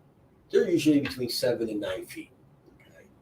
Now, the Bigfoot out west, California, Oregon, Washington, Ontario, Canada, is it Ontario that way? I can't remember. Anyway, British Columbia is that way. Thank you, British Columbia. Those Sasquatches, you very rarely hear under 9 feet tall. It was at least 9 feet tall for like 12 or 13. That's the kind of shit you hear. So there's a huge difference in size between the species on the different parts of the continent. Now, I don't know if that's weather related, or, food related, whatever whatever the difference is. There's definitely a size difference. Like you look at the polar bears, they're fucking huge. Okay, right. Grizzly bears are fucking huge. Okay, they're on that side of the country, right? We got black bears here, but they're a lot smaller.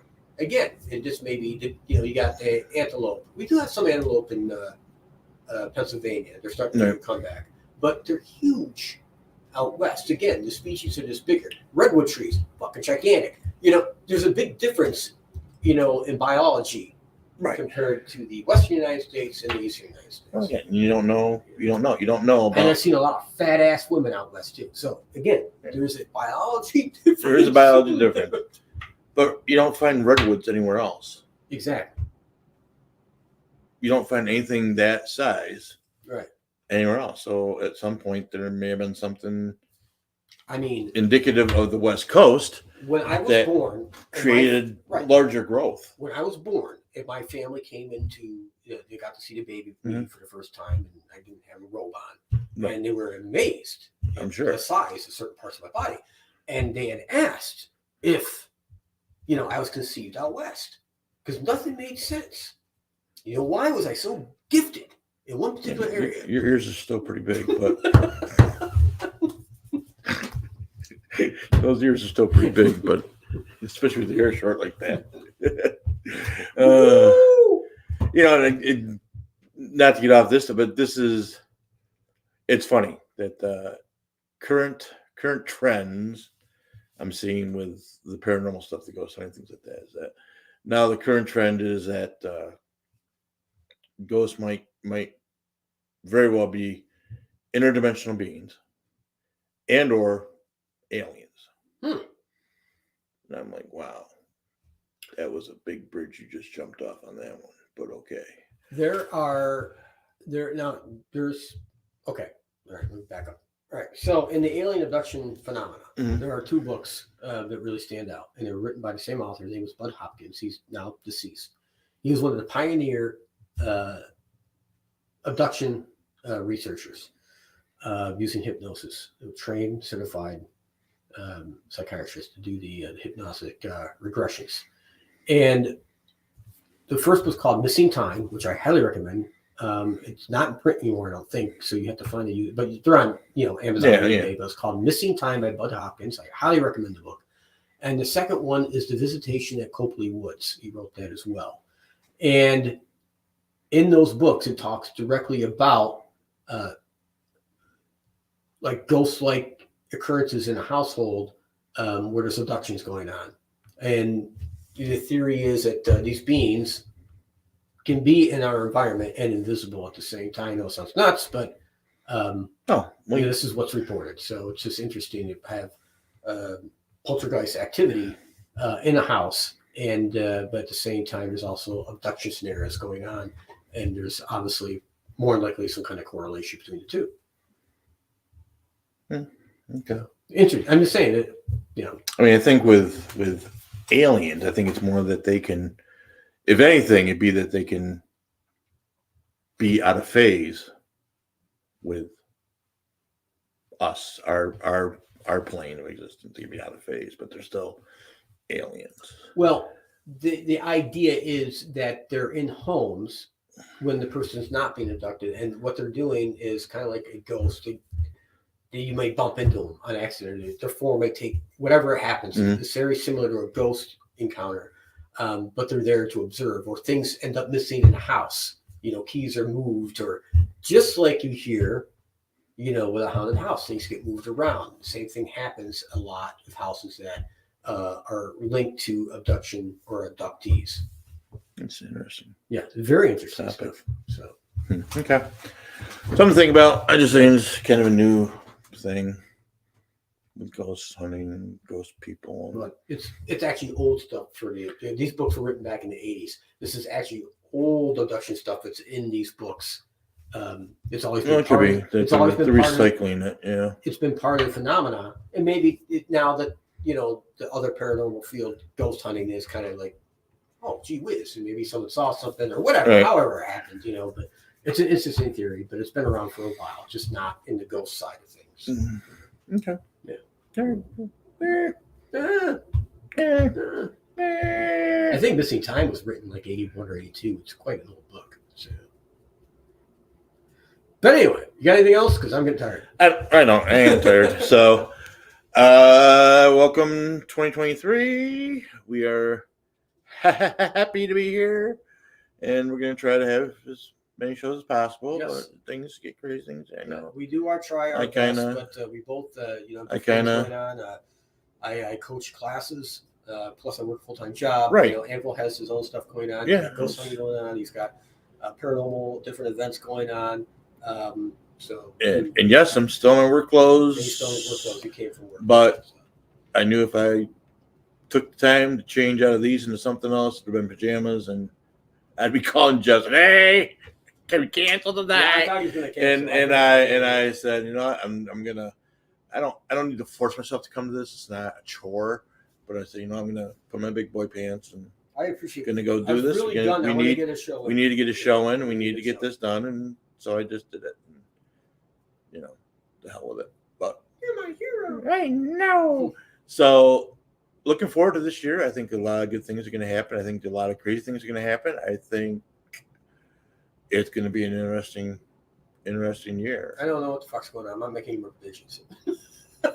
Well, again, I want to see what this Congress does. I think, I don't think the violence in society is going to diminish, but the coverage of the violence in society might, unless it suits. No, I agree with you. Yeah, absolutely. Unless it suits their need. It suits their needs. I mean, right now, Trump did it. Trump did it. The Republican Congress did it. Yeah. The first thing they did was pulled out all the metal detectors in the House side of the building. Yeah. So within a week of doing that, some Democrats are saying that they feared for their lives, that, especially those 20 that are causing all the problems for their own party, what's stopping them coming in, just, having a shooting spree in the House of Congress. I'm like, are you fucking serious? This is just grabbing headlines. But I don't think, I don't think we're going to see it per se unless they're looking to get more guns gone.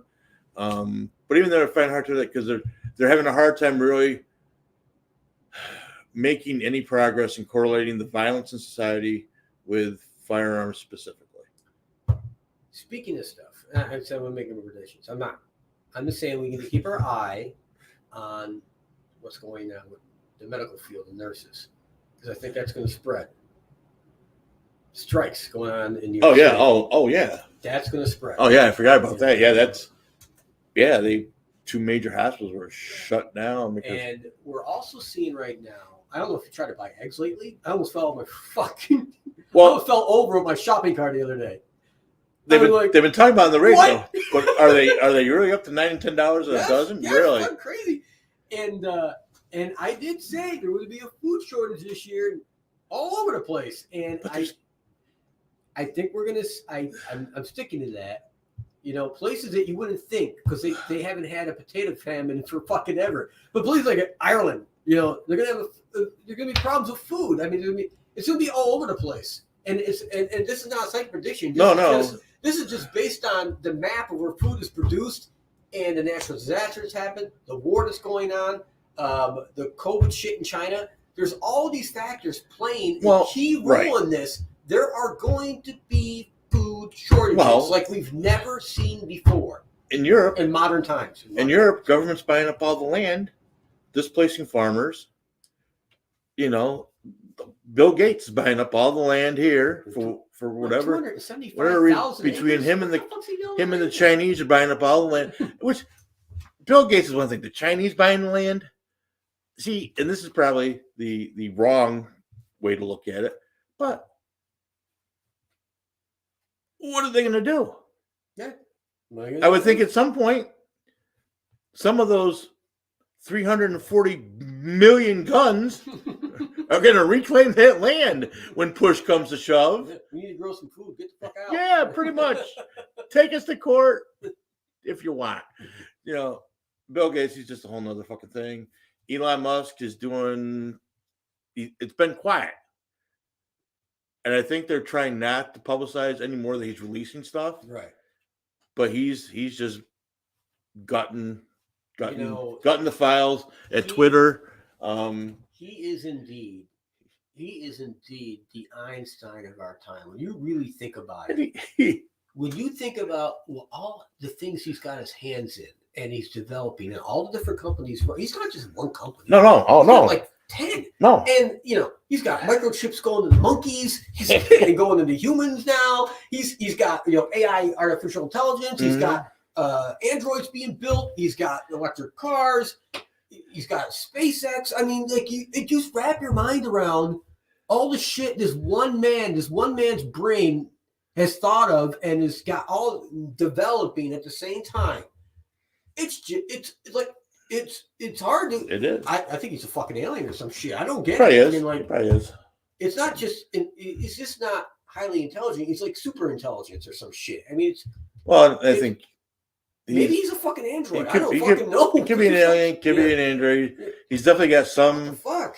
He's definitely in the higher functional end of autism. Dude, he is the fucking scale. Like the scale here. I know really smart people. I mean, I know some people. I feel like a fucking idiot when I'm around them. But this Elon's like way up there. I think he is on. But I think he's in the higher end of an autism scale. Yeah. Just because some of his interactions and social media. But yeah, and again, I think after the 7th or 8th round of files he dropped, and I know he's still dropping them, but they've stopped covering it. They have found other things to cover. And I think that's the sad part, is that there's so much shit going on we never hear about. But you know. Anyways, he's a fucking genius. That's all he is. In every sense of the word. He is a genius, and doesn't seem to. And again, it may be all smoke screen, but he's not out there doing any weirder shit that's actually a danger. Like why is Bill Gates buying hundreds and thousands of acres of land? I don't know. I never had a good vibe with that guy. And I don't know. Why is Bill Gates holding symposiums on how we can eliminate 90% of the population? You know, all those years he's married to his wife who's banging the other chick on the side and all this other shit that went on. And then you find all the shit later and you're like, wow, that guy, I get it. Money causes problems. Egos cause problems. I get it. I understand. I really do understand it. But he was holier than how, you know, for so long. It turns out he's just like everybody else. You know, he's got his fucking major faults. I'm talking about Bill Gates. By the way. Yeah. You know, I don't know if you know this, but he's divorced. He was banging. Yeah, no, I get that. Right. So I'm for years. Well, just seeing Bill Gates is kind of goofy looking motherfucker. Yeah, money. So he found a second woman that'd be willing to sleep with him. Yeah, no, I get his money. Yeah, I get that. Okay, I get that. It's fucking unbelievable. Anyways. All right, I think Anyways, so yes, so maybe next week, maybe the week after, we'll keep you posted. www.letstalkitall.com is our internet. Excite Motorsports. I'll have to put something on the website for them. We're on Facebook, we're on Twitter, we're on Rumble, we are on YouTube occasionally.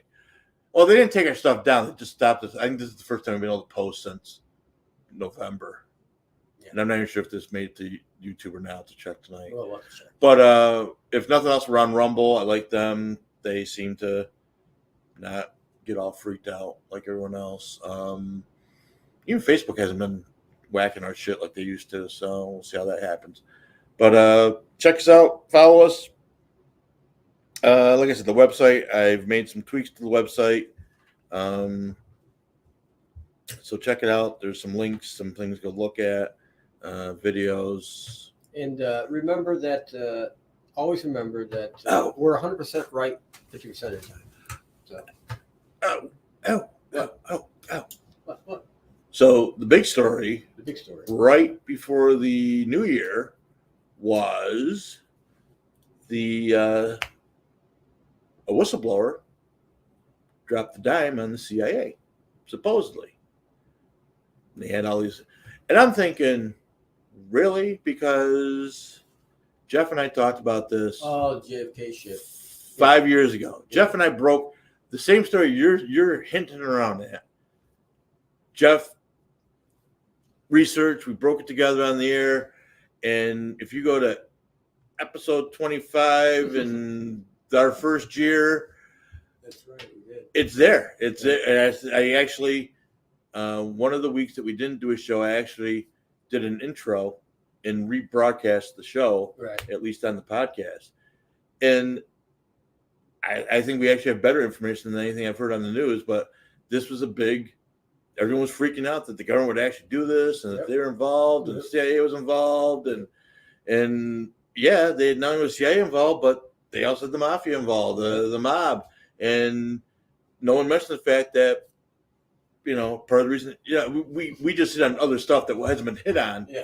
And I just think, they were doing real live red flag scenarios or wanted to. Well, the thing is about it is where I got most of my information was from what's declassified. Right. It was already declassified. Right. And all you have to do is look. Well, and that's what was astounding. And that was my point, is that this stuff's been floating around for 5-6 years. Yeah, for years. Some of these files were declassified, 15, 20 years ago at this point. And for a guy like me who's working out of his basement of all places, to put this together, I'm like, how the hell can these people call themselves reporters and not be able to do this? The information's right there. I'd have to go back and look, but there had to be something going on that week, because the initial story was these were records that were declassified by Biden. Okay. And that it's been brought to light. And he might have, but these were declassified by Trump.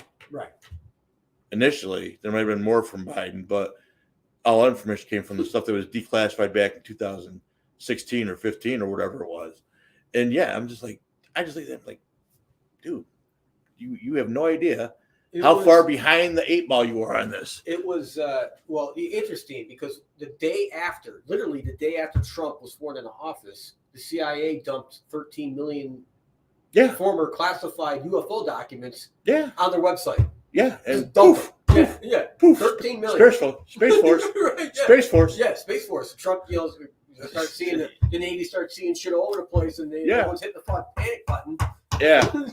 So all I'm saying to the one person that liked us and no one that's watching us right now, Jeff and I, we may not always get our predictions right, but we are ahead of the mainstream media. Yep. Yes, we are. And all I can tell you is at one point in the last few years, every single episode was downloaded to someplace in Virginia. And I'm pretty sure it was Langley. And there's only one place. There's only one thing in Langley, Virginia, and that's the goddamn CIA. Yeah. So the fact that we're still here, we may have been pawns and all this. They may have been trying to get the story out there sooner, and it's just taking this long to catch up. Well, here's a fact. Now, Anvil knows this, and I talked about it in the first couple of years. The first year I think we did the show, I was contacting people in the deep government. Yeah, you CIA guys and you shit. need to stop that shit. And I did stop it because other researchers, ended up with kitty porn found on the computers and shit. And I'm like, that ain't happening to me. No. No.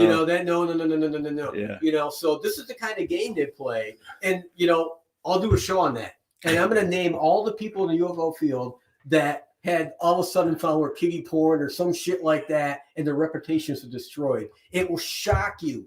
It will absolutely just blow your mind. And I'm like, you know what? Maybe going after these guys is such a bad idea. That's what we should do right at the moment. All I'm saying that when it's all said and done, people are gonna look back and they're gonna say, "Holy shit! Yep, these two were all over it years before anyone else." I'm just saying. Yeah, the Kenny thing. I just thought that was. Because I'm listening to him, I'm just looking like Tucker Carlson and Danny Bojano, and I'm like, really, guys, really? Because I'm pretty sure I should just email you a copy of our show from 2000 goddamn 16. Oh, getting on Tucker Carlson would be fucking awesome. Would be That'd be great. And not only are we saying everything you're saying, but we're naming names you're not even talking about at the moment. Yeah. So. Yeah, because I re-listened to that show and I'm like, oh my God. We're still ahead of these people because they're not even talking about this shit.